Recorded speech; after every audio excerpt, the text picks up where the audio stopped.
welcome back to the Affirmation Addict podcast.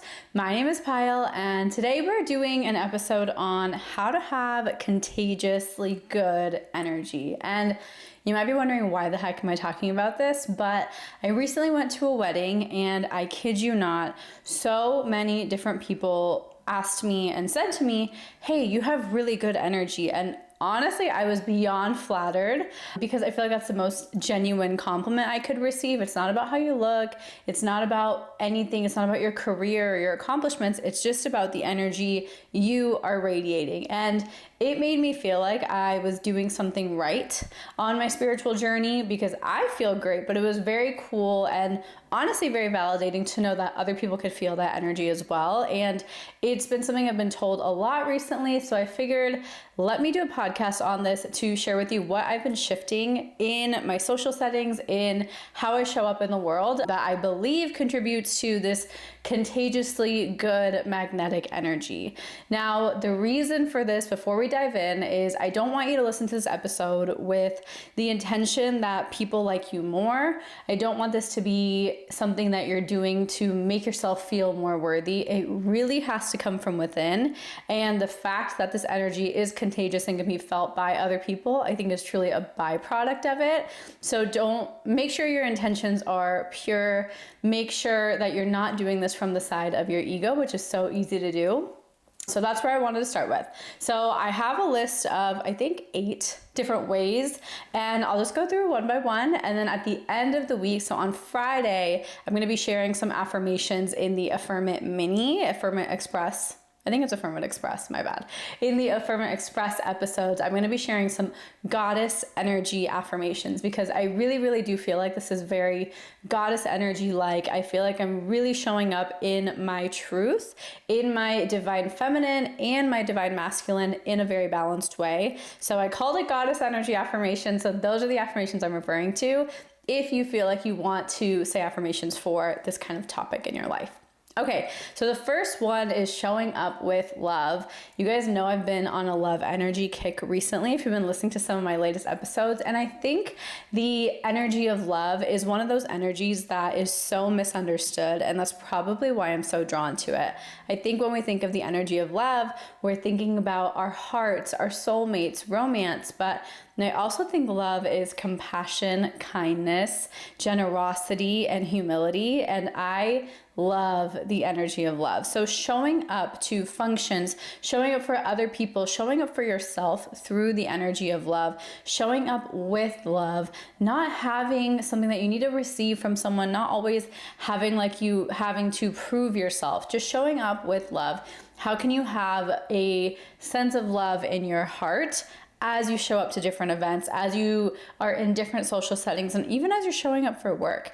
How can you be more love forward and love focused rather than lack or fear or distrust? And some of the ways, actually all of these, I think all of the different ways I talk about contribute to your state of love. And so if you're looking for the how to, keep listening because I'm going to share with you some more tangible tips. I know that was kind of vague.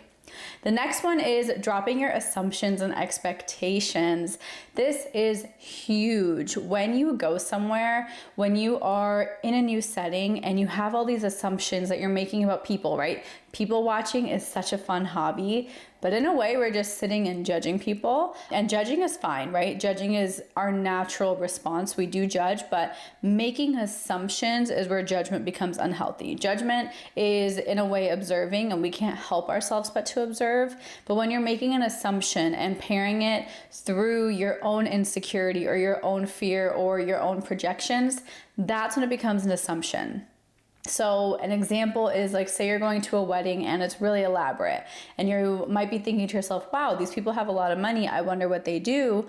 And that kind of goes through the assumption spiral. It's not the most expansive or compassionate energy to be in. So just watch your thoughts, watch the direction, and even if it's lighthearted, even if it's not with bad intentions, it's not contributing to that contagious energy, because you can feel the restriction, the judgment, and even if you're not judging a specific person, you can feel somebody who is just constantly judging and observing, and that doesn't always feel good. That doesn't make you feel safe in their presence, and it doesn't make you feel safe with your own self. One caveat as I move forward is this isn't also to make people like you better. This is honestly to make you like yourself better. And as a byproduct, people will also be more drawn to you. But this really has nothing to do with how other people care about you, how other people like you. It's about how you show up and how you react to how other people are treating you, regardless of if they like you or not. So just some caveats, because I know this can seem like it has to do with receiving validation and making sure people are complimenting you, and that's absolutely not the point. Similarly to dropping assumptions is dropping expectations.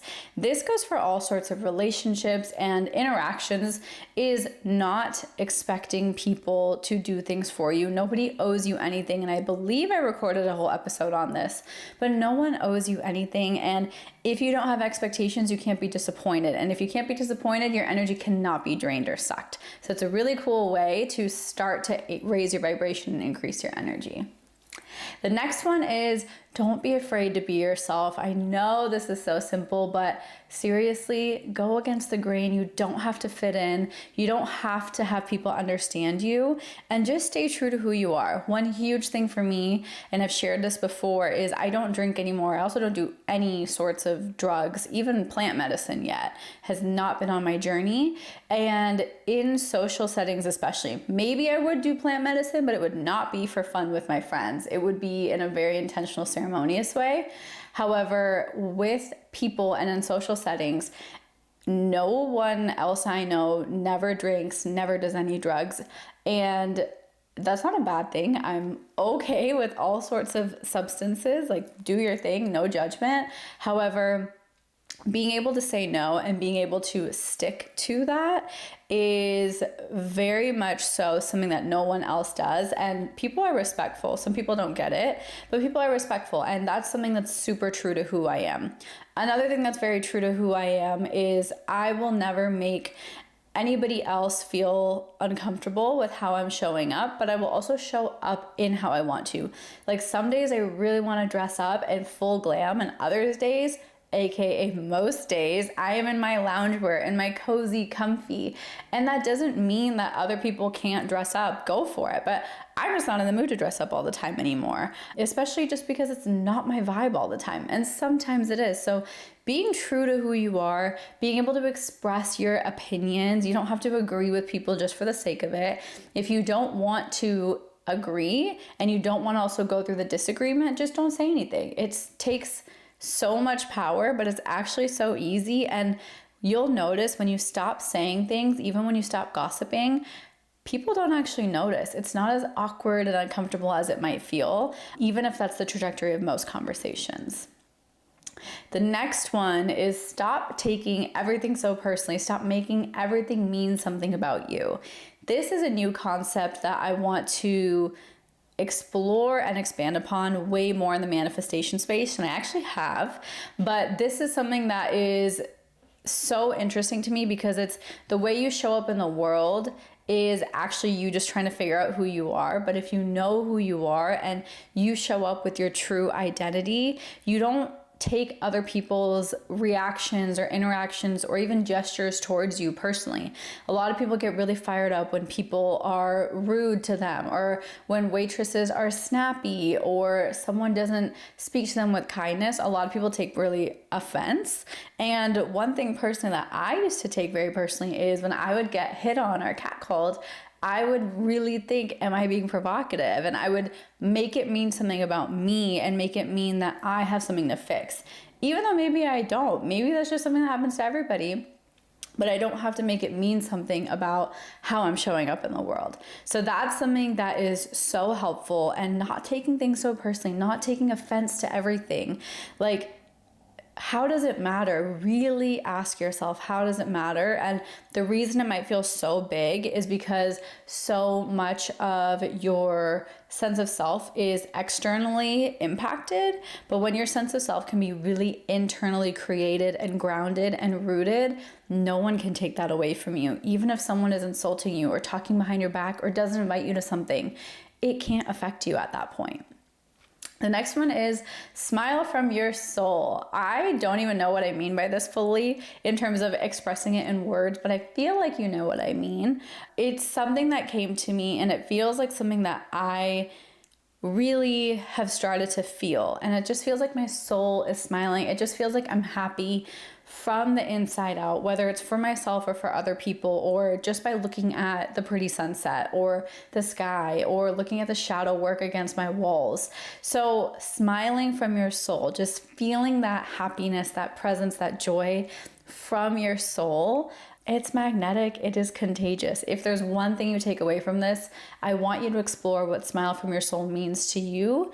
And maybe it evokes a certain emotion in you, because for me, that phrase just evokes so much energy. And I know exactly what I mean, but I'm not sure if I'm the only one. So explore and reflect on, what does smiling from your soul mean to you? And how can you do that in different settings that you're in and just in your day-to-day life?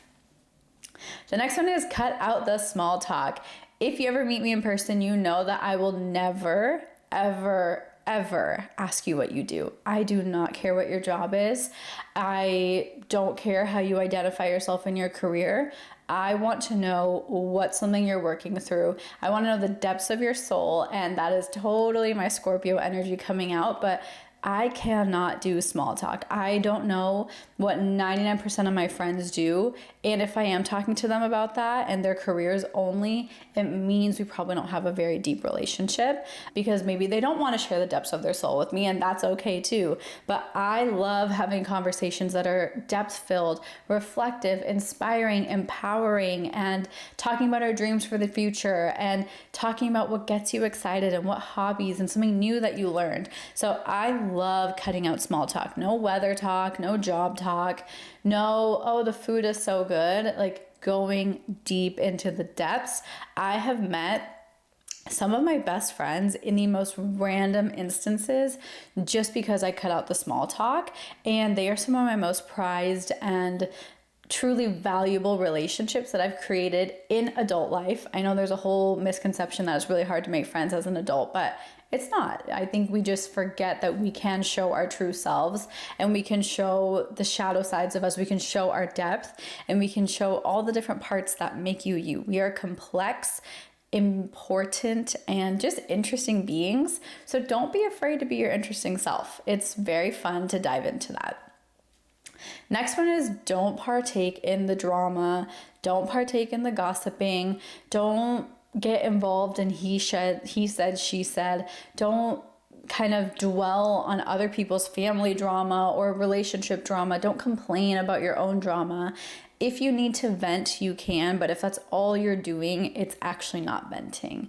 Venting is when you are having a conversation with the intention to release, not so everybody knows what you're talking about and anyone can relate and everybody knows your drama. Those are two very different things. So really get out of the drama and notice that there's so much other stuff you can talk about. There's so many other things you can do. And drama, I have this group of friends who is all the time drama, and it's amazing how the drama keeps coming up for them. It's just their normal. So you're allowed to be a drama-free person, even if drama is so big for them and so normal to them. It doesn't have to be normal for you if you don't want it to be. If you have fun with the drama and you think life is boring without drama, go for it. All yours. But to me, drama creates chaos. It creates uneasiness. It creates he said, she said. It creates all of these things that I just don't want. And it doesn't make me feel better. It doesn't raise my vibration. It doesn't make me closer to my soul purpose and my higher self. So I choose to not partake in the drama. And people try very hard to include me in drama. They will do things to me. They will say things about me. There's a lot of things that happen, but it's like, honestly, no big deal. Let me not make a big deal. Let me not take it so personally. Let me not also contribute to the chaos. And it's been such a peaceful shift. And sure, I might not be someone's number one go-to best friend, but that doesn't mean that I'm not a valuable person, because once again, I'm so sure of myself. If you're noticing a pattern, your contagious energy and that goddess-like energy, it comes from within. It comes from that space of allowing, flowing, being flexible and adaptable, non-judgment, going through with your emotions, and allowing yourself to receive love through other relationships. The next one is be the calm in the chaos. This is something that I don't think me 4 years ago would have ever understood. Who I was 4 years ago was so different from who I am now. But now I can say I am actually quite a calm person, but I'm still so much fun. So calm doesn't mean I'm like boring, sit in a corner. Calm means like I don't get emotionally riled up, emotionally invested, but I am just there for playfulness and fun. I am there to have a good time. I am there to let my inner child free, and I am there for good conversation and learning and connecting. I'm not there to be chaotic and dramatic and cry and argue with people and talk about disagreements, talk about how much the world sucks and how much I hate my job. I want to talk about those exciting things, and I'm a source of calm and I'm a force of calm energy that I think a lot of people appreciate, because I know that all the chaos around me at a certain event or with certain people actually has nothing to do with me, and it's because I'm not taking things personally. I'm not making it about me. I am allowing myself to be calm in a chaotic situation rather than be chaotic in a chaotic situation. You can choose to be the calm, and it is a choice. I do have to step away and take a breather once in a while because I'm very emotionally sensitive and energetically sensitive. So I do need to take a break sometimes. If I'm ever hanging out with friends, there's times where we're at a bar, we're dancing, and I'll just go outside for a second and take a few deep breaths. Just kind of disrupt that emotion, those patterns, because it is a lot of overwhelming energy sometimes. But keeping your calm, you have to find the ways that you're allowed to keep your calm too. And then the last one is forgive your way through conflict. It's so easy in conflict to want your ego to come in, to want everybody to know how you were wronged, to make sure you're not crazy or you didn't do anything wrong. It's so easy to continue the stream of conflict. Forgiving yourself through conflict, forgiving the other person through conflict stops that conflict energy right then and there. It cannot continue with forgiveness there. Conflict and forgiveness cannot coexist. Forgiveness trumps conflict. Forgiveness eradicates conflict. And it has been one of the biggest things where if someone says something rude to me at a party, fine. If someone makes a side comment, okay. If someone, I don't know, bumps into me, like a drunk girl bumps into me, it's fine. Like forgiving your way through conflict really contributes to your energy in these social settings. And all of these I shared through the lens of social settings because I think it's the easiest for your energy to be rattled in these social settings, for it to kind of take away from that contagious energy. But all of these you can do it in your own home, in your own personal space, through your own spiritual practice. These are all concepts that are kind of, I don't know the word, but like ever applicable. Like they can go into any single area, anything you're manifesting, any self-worth work that you're doing, it applies to it all. It's very interchangeable. So give yourself permission to practice these, not only to have magnetically contagious, attractive energy, but also to just feel that way about yourself, with yourself, for yourself. There is so much power in that. So I hope you're able to try some of these things out. And then once again, at the end of the week on Friday, I will be sharing a mini Affirm It episode about affirmations to kind of help you tap into this energy. So I'll see you on Friday, and thank you for being here. I love you. Bye.